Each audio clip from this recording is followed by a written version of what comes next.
front, Angolans celebrate 20 years of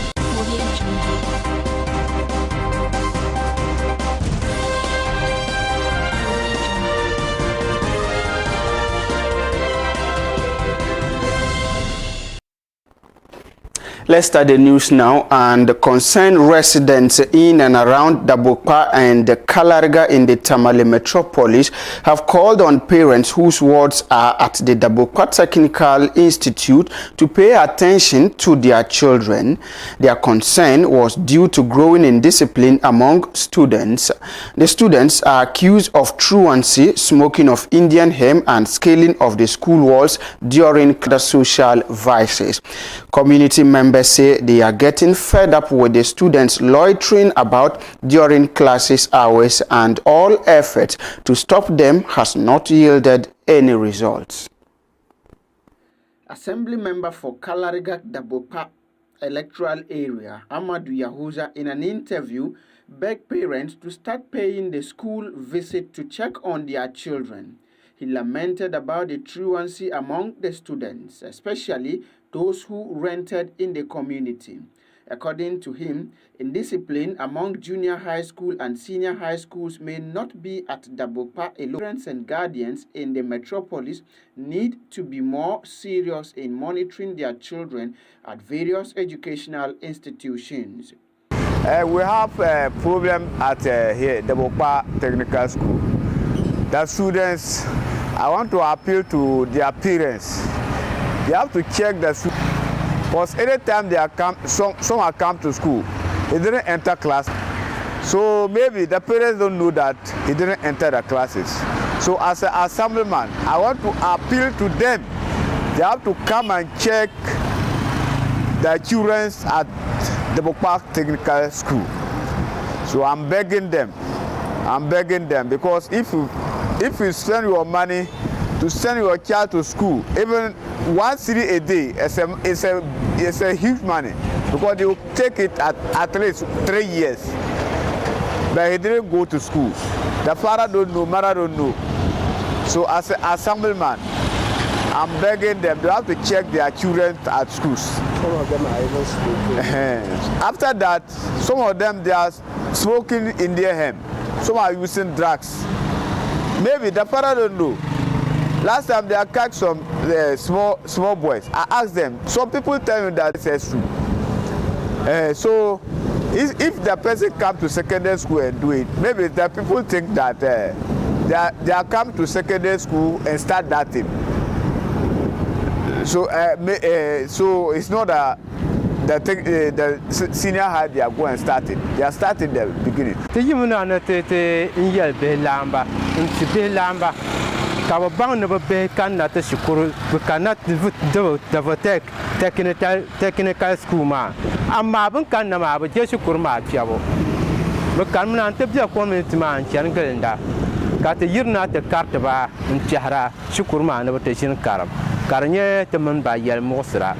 Doranya Taman by Yel Mosra ma. To me, Bammy not a belam, to be town bala. Shove bazaar by no ma. To a captain Jeshukur. I am yellow, Jirko young Mara. Carbon non ten yasum. Pumpo a carta papa, the moon papa Zabraman. To a miracat munabima no sin yelanga. Carta lega muno shintanma. To a tibble child bamban shed and taller Tamania. Didn't to much repasso. Can you learn Makana? Cat was on Hankale. Carte and Taya to a bamna titamana.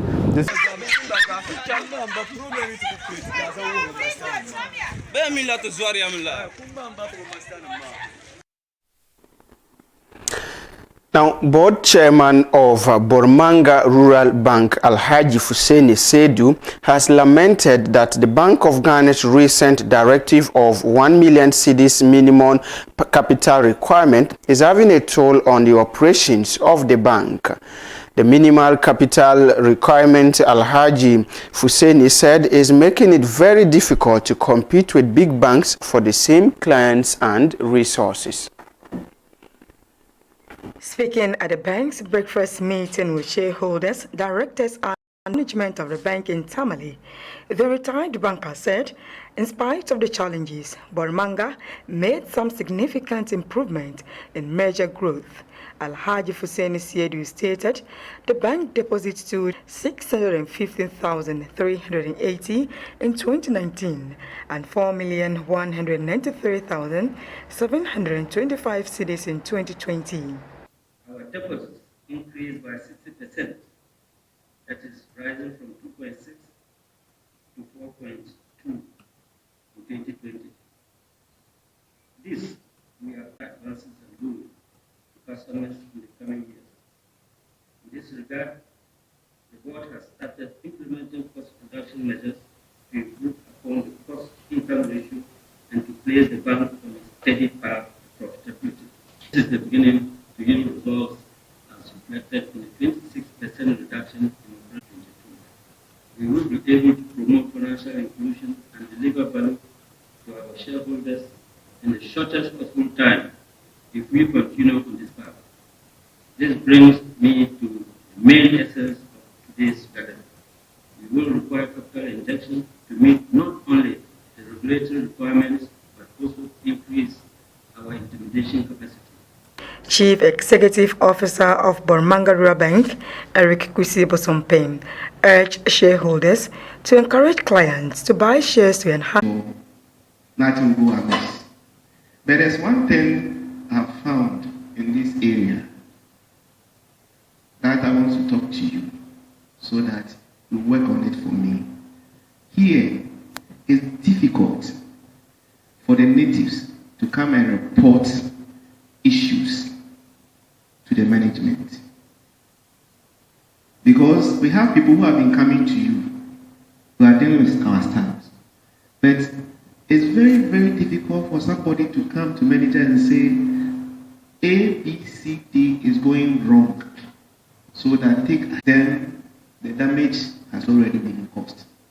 But if a customer comes to you, or if a staff comes to you, you saw or you see a shortage in an account, then you report. I think the first time you see it, the money will not be paid. But if you wait and it continues, at the end of the day, you are the shareholders.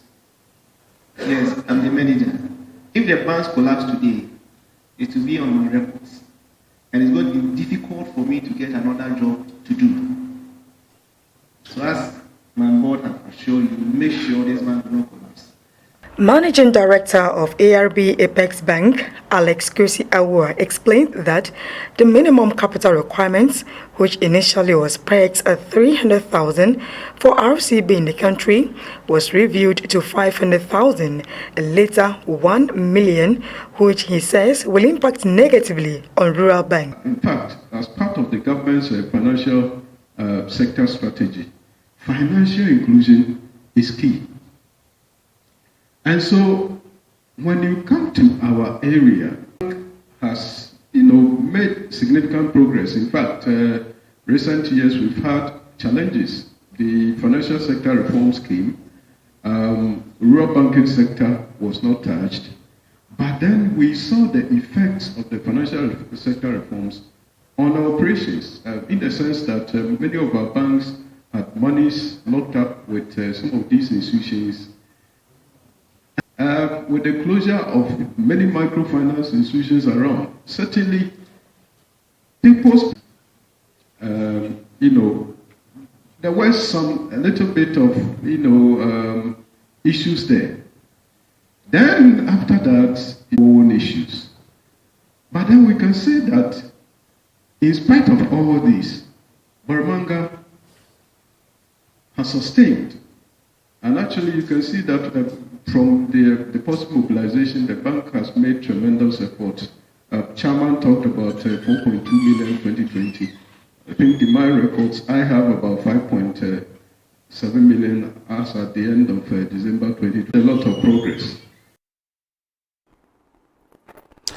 To the Savannah region now, water remains an expensive commodity for residents of Sur number 1 in the West Gonja municipality of the Savannah region.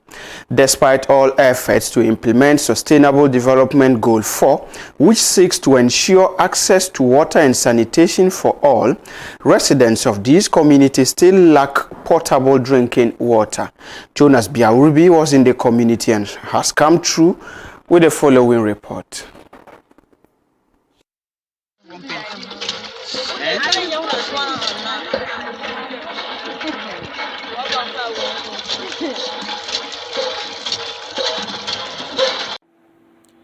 It's a few minutes past 5 a.m. and Janet Nyetiri, who is 5 months pregnant, is already at the borehole.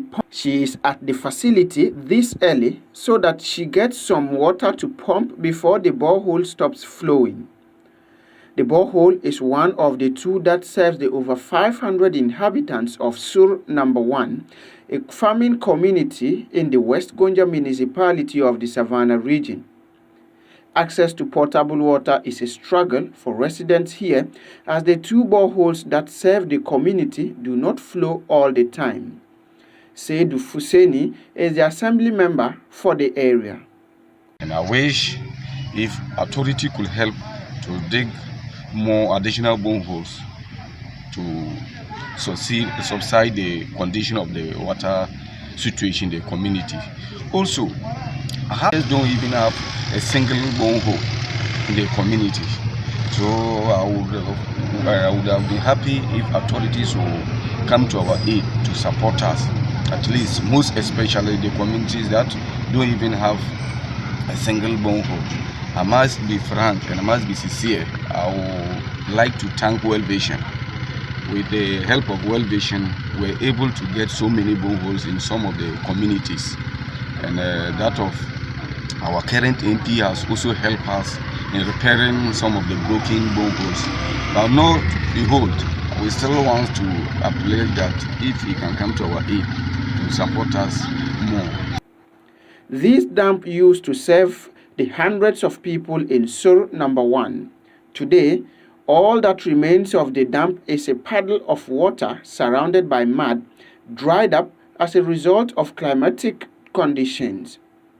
Residents of Sur Number 1 are therefore calling on the government and other relevant organizations to help provide them with more mechanized boreholes to reduce their stress. There are finding difficulties in it. Look at this whole community, we have only 2 boreholes. And it's not all the time that it's working. This one like this, is so they have to remove it and then redo it again. The dam is very rainy season. After the rainy season, no more water. As and now, water is not there. We support the government to give us more water, like some boreholes or like solar like this. It's very hard. The pregnant women, they always find it difficult to come. If they come here and no one is there to help them, they find it difficult. Yeah, damper no there, baby, I'm too damper no. So I've been one yet. So, what I say, Uncle, yeah, has I say, Abaya.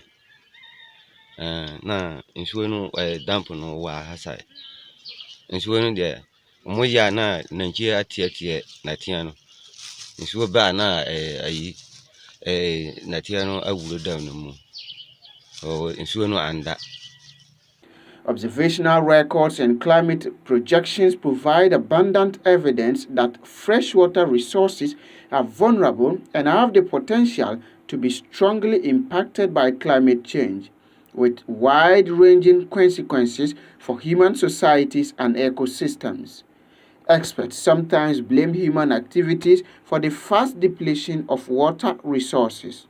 For ZAR News, Jonas Biaurbi. About 33 persons living with disabilities in the Karaga district has been supported with various items by the Karaga District Assembly.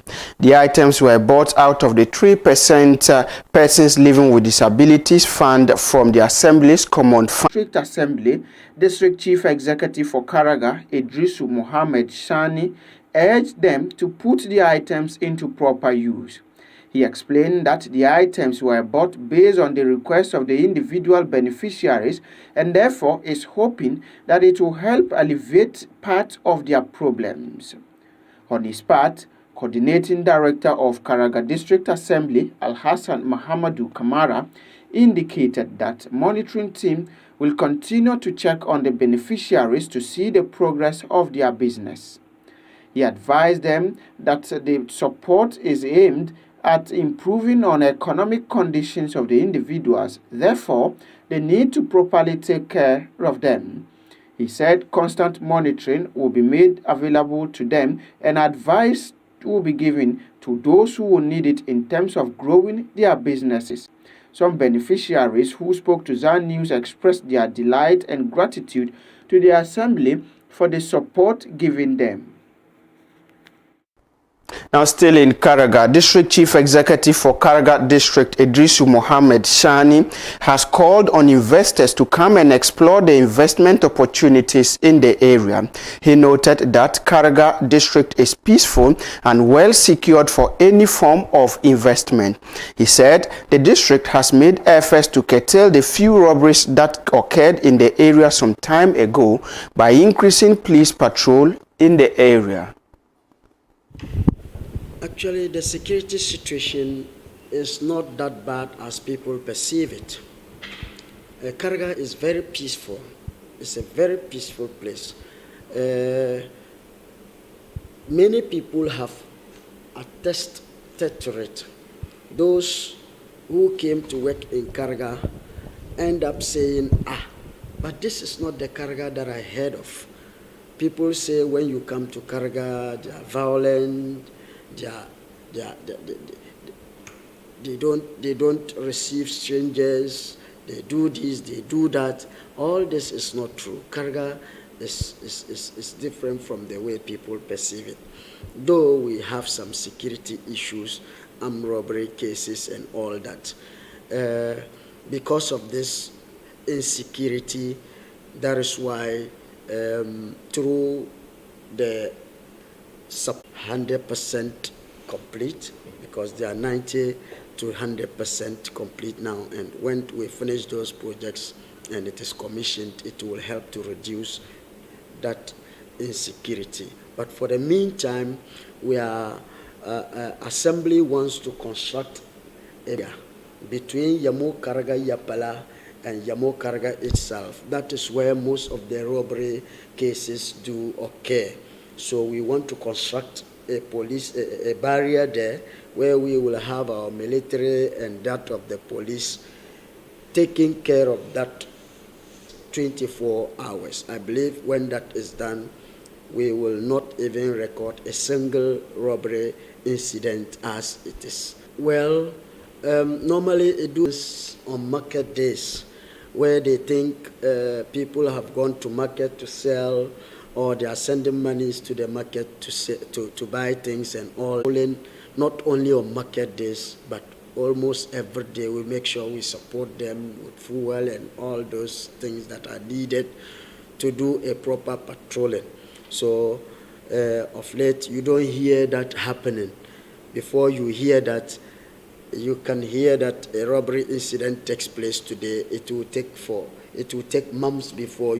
We have a different patrol team that comes from Tamale, and our own military too patrol here. The police too also patrol. So basically, we can say that we now have 3 different patrol security teams that are patrolling within Karaga, and that is why Karaga is now very peaceful. We don't record those robbery cases as it used to be. So security, as you said, we have some challenges, but it is not bad as people perceive it. Karaga is very peaceful.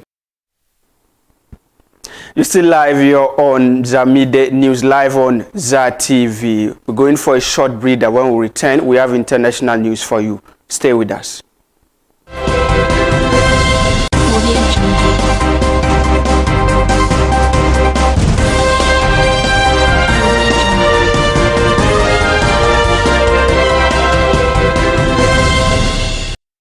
Employment and income for the prostitutes, and even revenue to government.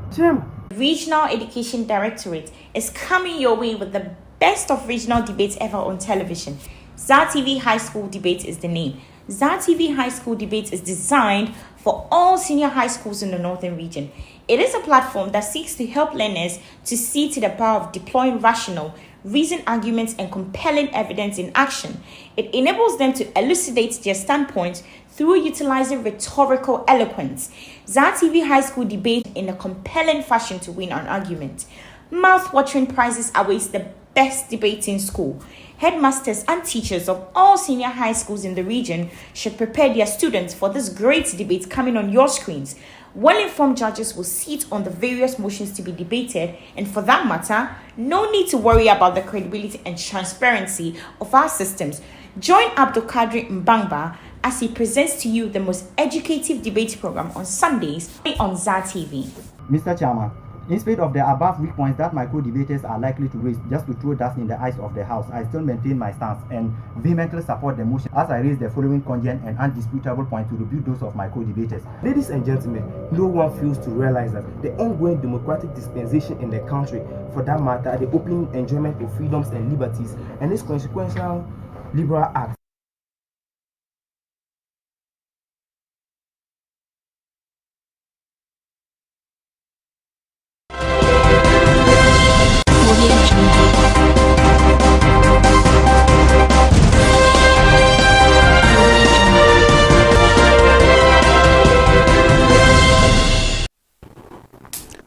Welcome back from that short breather. Let's do some international news now. And starting from Angola, thousands of Angolans gathered in the capital, Luanda, on Sunday to celebrate 20 years since the end of the civil war.